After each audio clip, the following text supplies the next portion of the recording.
هذا خلق الله فأروني ماذا خلق الذين من دونه.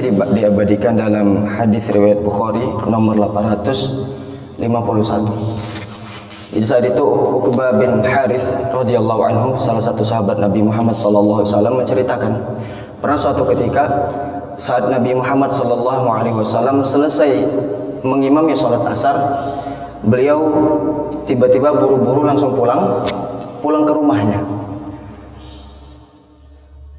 Tidak seperti biasanya. Biasanya Rasulullah sallallahu alaihi wasallam berzikir dulu atau berdiam dulu di masjid. Tapi saat itu tiba-tiba saat selesai sholat asar di hari itu, beliau buru-buru pulang ke rumahnya. Para sahabat terheran melihat hal ini karena tidak biasa. Setelah Rasulullah SAW kembali ke rumahnya, selesai hajatnya di rumah, para sahabat masih menunggu di masjid ini. Khawatir, kenapa Rasulullah buru-buru? Ada gerangan apa? Para sahabat menunggu di masjid. Akhirnya Rasulullah SAW datang, bertanya pada sahabat, "Ya Rasulullah, apa yang membuatmu begitu terburu-buru untuk pulang ke rumah?" Apa jawab Rasul Sallallahu Alaihi Wasallam? Beliau menjawab, "Saya selesai sholat terpikirkan ada beberapa bongkahan emas di rumah saya, dan saya ingin segera untuk memberinya kepada fakir miskin. Segera untuk memberinya kepada fakir miskin." Ikhwan fillah rahimani rahimakumullah. Masya Allah, dari sini kita banyak belajar bagaimana pribadi Rasulullah Sallallahu Alaihi Wasallam. Salah satunya dari kisah ini kita bisa mendapati bahwasanya beliau selalu bersegera dalam kebaikan. Hal ini pula yang harus kita tiru. Nah, mumpung sekarang kita juga ada di bulan yang hebat, bulan yang penuh kebaikan. Kita tiru contoh sifat Rasulullah SAW, apa itu? Bersegera dalam kebaikan. Allah pun berfirman, "Wasari'u ila magfiratin min rabbikum." Bersegeralah kalian untuk menggapai ampunan Allah. Dengan cara apa? Tafsirnya setelahnya. Tapi ala kulli hal, bersegera di sini untuk melaksanakan amal soleh. Untuk melaksanakan amal soleh, terutama hak untuk orang lain. Tentu di sana juga kita belajar bahwasanya bersegera itu bukan hanya dalam hal kebaikan, tapi juga meninggalkan keburukan. Dalam meninggalkan keburukan, kita juga diperintahkan untuk bersegera. Ingat, antara bersegera dengan terburu-buru beda. Jangan disamakan. Bersegera melaksanakan qobliyah subuh misalnya, artinya apa? Setelah sholat subuh, setelah adzan subuh, langsung menempatkan diri untuk sholat qobliyah subuh. Berbeda dengan terburu-buru. Nah, yang kedua tadi, bersegera meninggalkan keburukan. Bersegera meninggalkan keburukan. Kenapa kita diperintahkan juga untuk bersegera meninggalkan keburukan?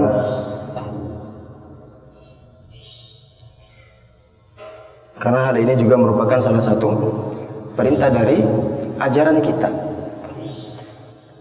Entah itu keburukannya sifatnya karakter kita, na'udzubillah min dzalik, atau sifatnya perbuatan kita. Kedua hal ini tentunya harus kita sama-sama hilangkan atau hindari. Kalau berkaitan tentang karakter, ikhwani fillah rahimakumullah, perlu kita pahami bersama. Bisa nggak kita merubah karakter? Jawabannya bisa. Karakter itu apa? Kebiasaan yang sudah terbentuk lama, jadinya karakter. Kenapa kita bilang sangat bisa merubah karakter? Karena fitrahnya kita ini terbuat dari tanah. Yang namanya tanah itu mudah dibentuk.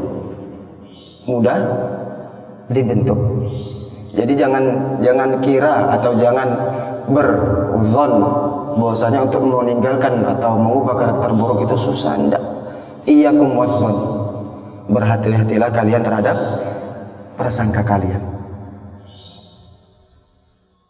Kenapa kita disuruh berhati-hati? Innallaha ma'adh-dhanni abdi bih. Sesungguhnya Allah bersama prasangka hambanya.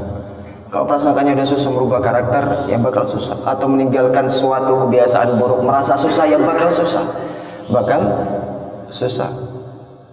Contohnya apa? Mungkin di luaran sana ada orang yang beralasan susah meninggalkan rokok, atau susah untuk berangkat ke masjid, susah sholat tepat waktu. Ini bakal susah betulan, bakal susah betulan. Wallahi. Pelajaran terakhir yang ketiga yang bisa kita ambil dari kisah yang singkat ini, bahwasanya hendaknya kita meniru para sahabat. Kenapa meniru para sahabat? Ketika mereka melihat kebaikan ada di pada diri Rasulullah, mereka berusaha untuk melakukannya juga. Berusaha untuk melakukannya juga. Seperti contohnya misalnya beberapa sahabat ketika mendapat banyak bongkahan emas juga mereka bersegera untuk membagi-bagikannya bahkan sebelum waktu subuh datang. Untuk apa? Ya, salah satunya meniru Rasulullah Sallallahu Alaihi Wasallam. Jadi 3 poin ini semoga bisa bermanfaat. Yang pertama, kita diperintahkan untuk bersegera melakukan kebaikan apapun bentuknya. Ingat, musuhnya suatu kebaikan adalah sifat menunda-nunda. Dan jangan kira penyesalan itu di akhirat nanti hanya terjadi pada orang-orang yang fajir atau orang-orang fasik. Tidak, bahkan orang beriman pun akan menyesal nanti di akhirat. Kenapa? Karena ada beberapa kebaikan yang dia tinggalkan. Kenapa kebaikan itu bisa tertinggal? Karena ada sifat yang namanya menunda-nunda. Mau ngaji, tanggung iqamah tinggal 3 menit, ngobrol aja di belakang. Mau salat duha, tanggung nunggu setengah 10 ketiduran sampai jam setengah 12. Mau murojaah, nanti dulu lah, moodnya belum datang. Ini contoh sifat-sifat yang menunda-nunda, nggak baik. Sifat menunda itu musuhnya kebaikan. Ada sebagian ulama yang berkata, sesungguhnya kebaikan itu akan selalu datang kepada seorang mukmin, tetapi terhalangi satu pintu. Tetapi dia akan terhalangi satu pintu. Jika pintu itu dia buka, maka kebaikan itu akan senantiasa datang. Tapi kalau pintu ini selalu tertutup, maka kebaikan itu susah akan datang. Apa pintu itu? Sifat menunda-nunda. Yang kedua, poin yang kita bahas tadi adalah hendaknya kita bersegera juga dalam meninggalkan keburukan. Yang ketiga, yakni hendaknya kita meniru para sahabat dalam amal mereka ketika melihat kebaikan pada diri Rasulullah SAW. Apa itu? Bersegera melaksanakannya. Kita tahu ini sebuah sunnah. Kita tahu 9 Dzulhijjah ini sunnahnya untuk berpuasa.